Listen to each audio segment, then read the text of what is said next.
All right, so your first question was you're having trouble finding F. So this is not wrong, but they don't give you F. So we have to use what other information that they have given you.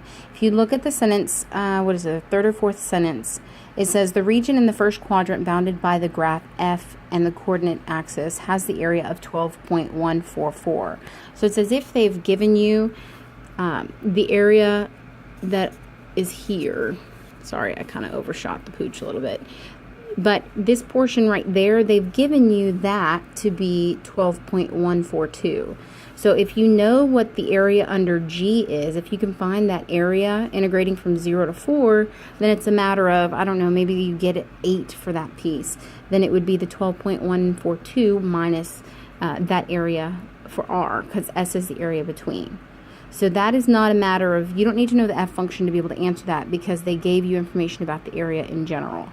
Now, as of part C here, it says the region R is the base of an art sculpture, and all points in R at the distance at all the points in R at the distance x from the y-axis, the height of the sculpture is given by 4 minus x.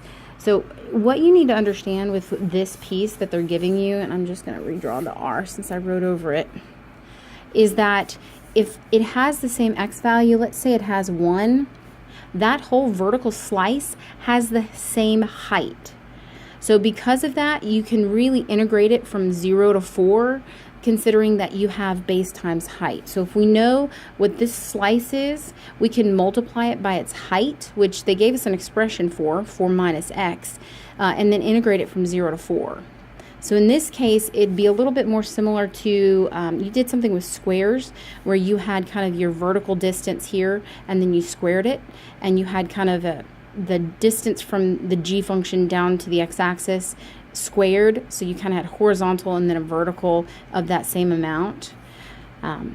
This is my best way to kind of explain this to you.